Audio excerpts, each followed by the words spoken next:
So that is a bean head, and this is the combine. So we're gonna attach that onto the end of there, the header, and start servicing it.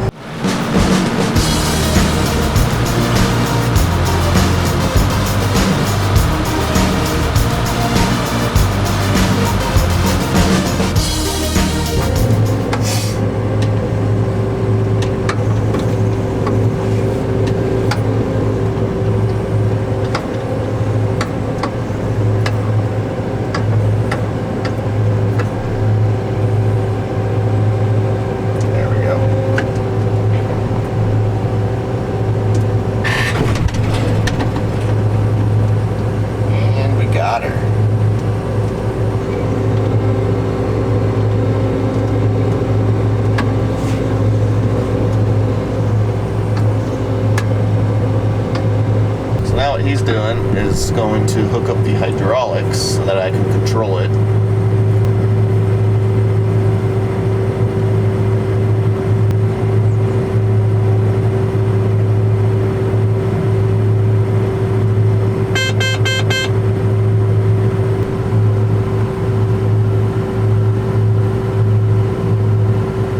And we need it all the way up to service it. Okay, now I'll explain how the bean head works. So for this, pretend you're in a soybean field. So while you're driving along, this reel's constantly spinning, and these teeth are constantly they're moving back and forth. And these teeth are what cut the bottom of the stalk, and then this reel rakes them in. So when this rakes it in, cuts it, it gets pushed back into this auger. When this is spinning, it'll take, and it's got these fingers to help it along too, in between each one to grab actually the entire soybean plant. And this auger will push it into the middle where these fingers grab it and send it into the feeder. And then the combine takes over from that point. So to service it, we just got to make sure all these fingers are good, so it gets raked in. All these are sharp. These actually these are guards, is what they're called. These act together as basically like a pair of scissors. So the guard actually has to be sharp, and the knife itself has to be obviously sharp as well. And then these are just hold downs. That's just holds it in place, because this is a flex head, because your ground's not always even, so it actually contours. I can move it up and down so that it moves with the ground, as you can see. That way you get an even cut every time. And then just these skid plates is kind of what tells it, it's what rubs on the ground and pushes it up or down. The weight of it, I guess, would push it down as it needs. So the first thing I'm going to do is I'm going to make sure all the guards and knives are in good condition, and we'll start there and service that. Usually we pull this entire bar out, but last year we broke a good portion of this off, actually, and so it's actually brand new. So we're gonna try and keep it on and just replace what we need this year. Since we're doing things different this year, I kind of gotta get creative on how I want to go about doing it right. So what I'm looking for is the guard, like this one, has a rounded edge, so that's not going to cut. I have to replace this guard. It's actually these three. And then, right here, this would be a bad knife. You can see the teeth aren't uniform like the other side. They're missing a few on the end, so that's not going to cut very well. Neither will this guard. The guard's in bad condition as well.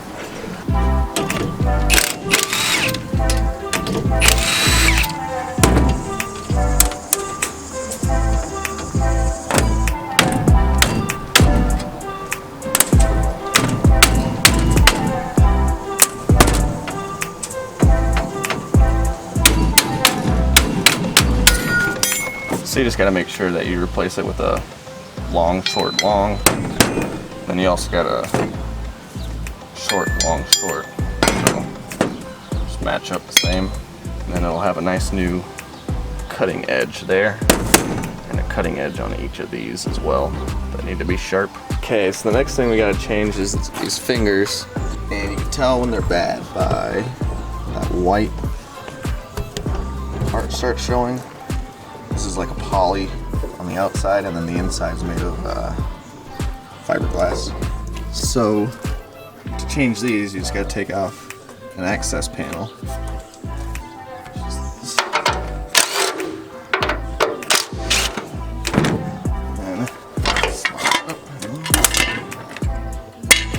And then just pull this pin.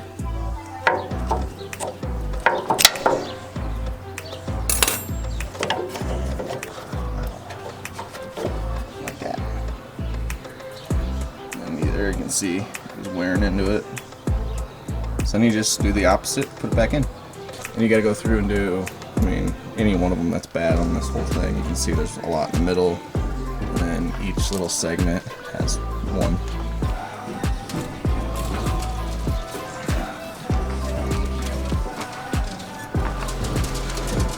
And when you spin that, you probably notice that these knives move too.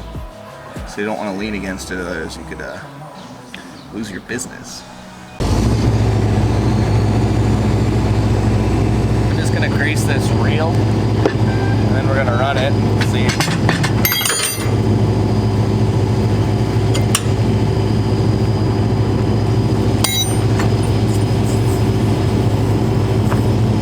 And then we're gonna make sure just everything runs smoothly.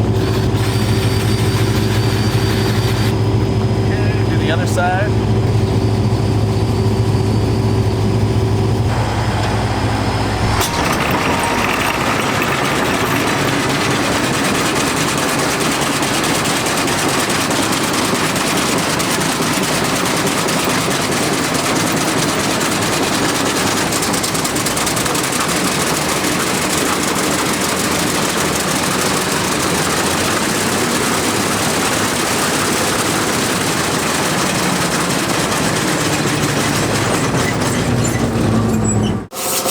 So this is a corn head. I gotta go and put these snoots up so we can service it, and I'll explain how it works in just a minute.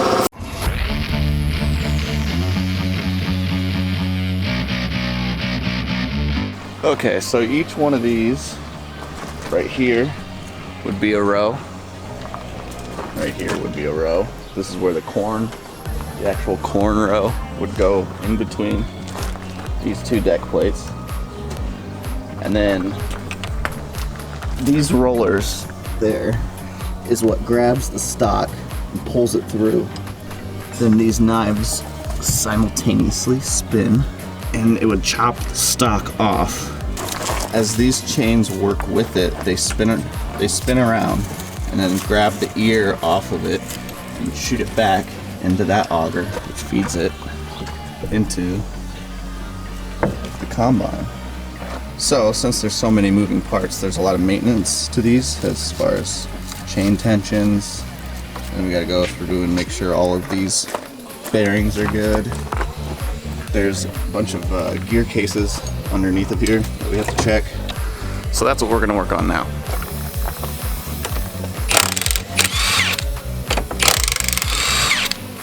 So why does that come off?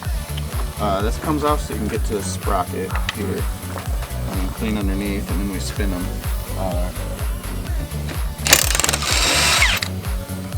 This is also a good time to adjust the deck spacing since it's underneath of there.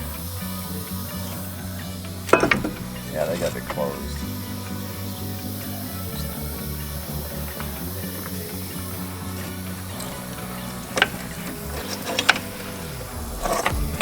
I wonder if I got a new one. There.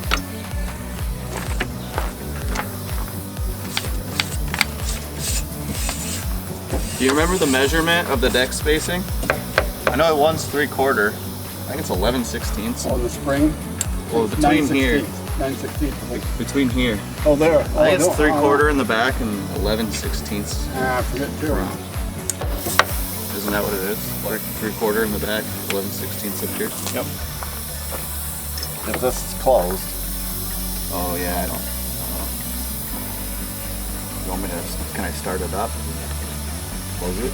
Yeah. So these are called deck plates, and they actually move in and out. You can adjust them from a button in the cab. This one moves, this one's stationary. And so one thing we have to do is measure the space in between, just to make sure that they're not too far open and ears aren't falling, you know, through the bottom when those rollers are ripping those stocks through.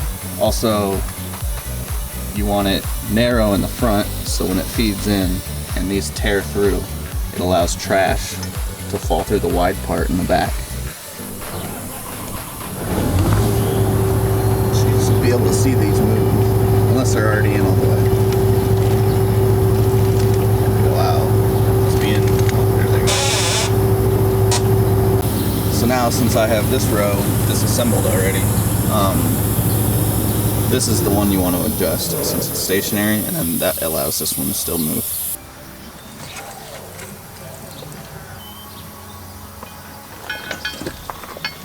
Should probably oil those.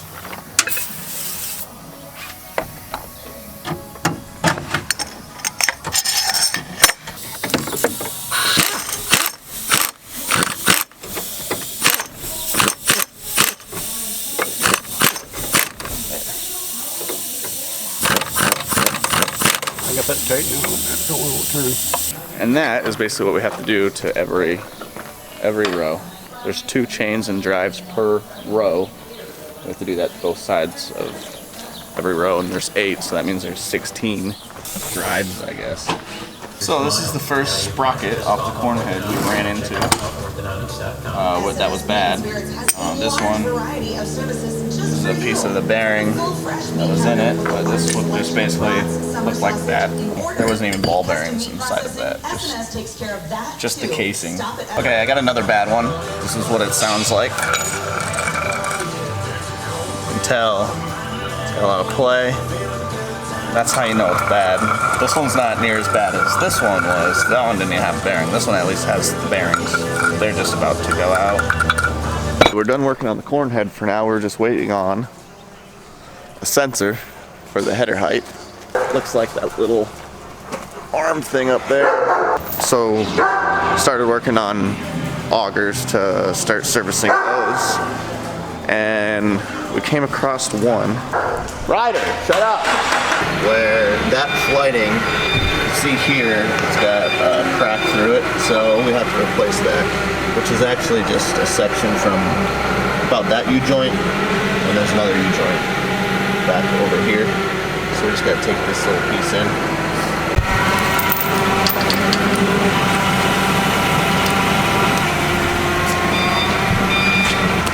So to do that, we're going to have to pull this away from that. It's just some bolts that attach right in there. And it'll pull straight out. Should just have to pull some set screws, and then it'll pull off this little shaft. And then it, with any luck, we'll just have it pulled apart.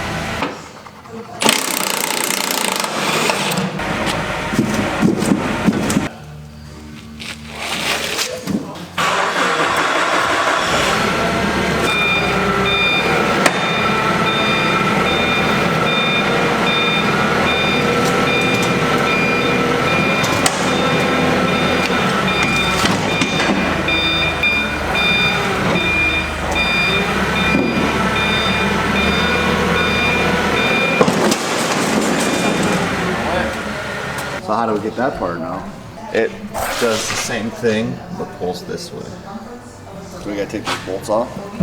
Yeah, we will.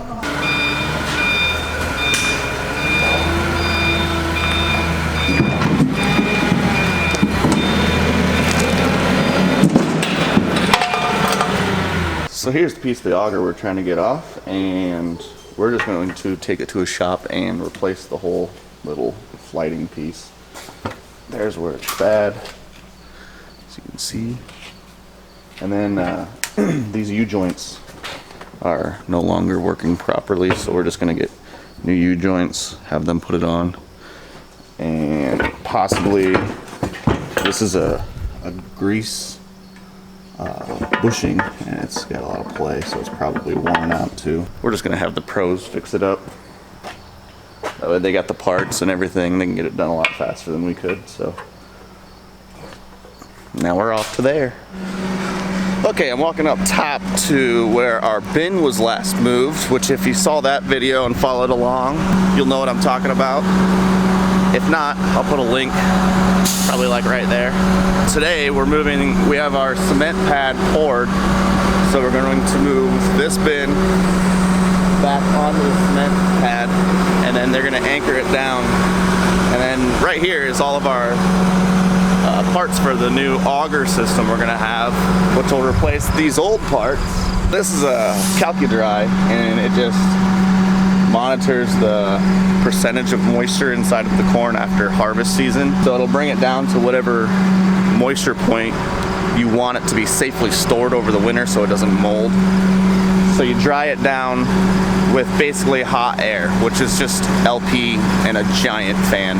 And so this bin does all that, does the drying, and then that system monitors what level of moisture it comes to, and once it senses that it's at the proper level for storage, it will transfer to the next bin, which is just storage, and it has a fan on it so you can cool it down to, you know, the air temperature outside. And then once the other bin is full, then you can fill this bin up, dry it, and use it as a storage bin as well. But it's called a wet holding bin, which just means you can put wet grain in it to dry it to allow for transport or storage. I mean, whatever you want to do. The other option would be just to go to the co-op, have them dry it, they'll send you a bill, and then you don't have to pay for any of this stuff. So it's really up to you, but you're money ahead investing in the equipment to dry it yourself in the long run.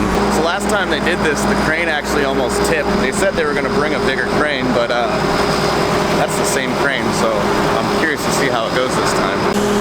That's our new cement pad though. Looks like cement. What do you think, Walker? What do you think of it? So right now they're picking up the cables that they're going to use to carry it. And I'm not even going to pretend to know how it works. But those hook up to the bin somehow and pick it up.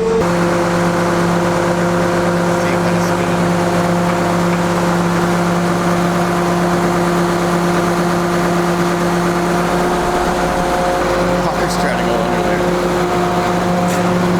Walker, get over here. It's like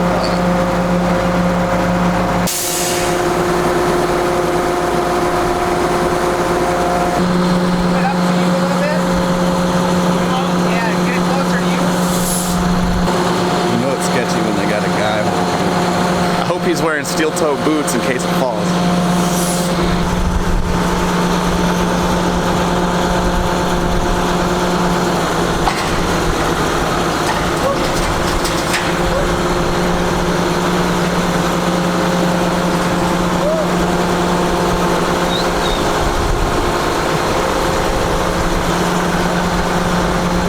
I think we made contact.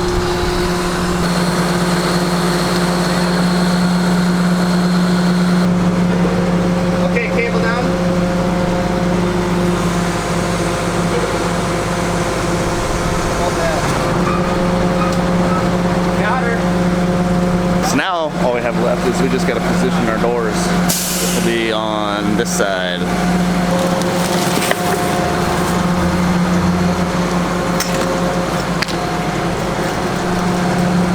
Flying saucers about right here. So that's basically, oh my gosh. So that's basically the gist of moving it. Now we just got to hope that these ports and then the stairways line up. But when you redo a cement pad, it's probably actually impossible to get it perfect. We'll see.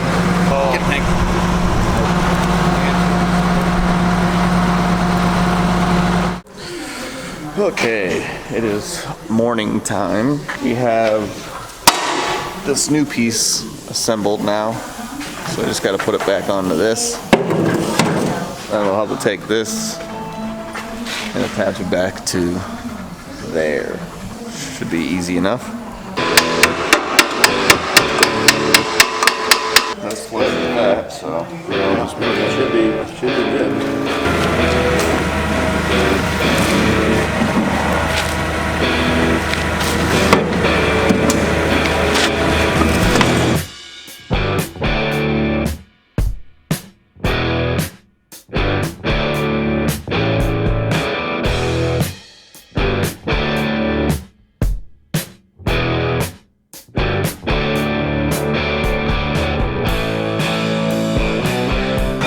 reversed it. You get lucky to get that. We attached it from this end, so now we're going to drive it on to that end rather than the other way around.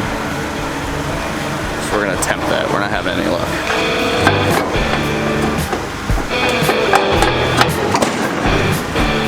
It's on.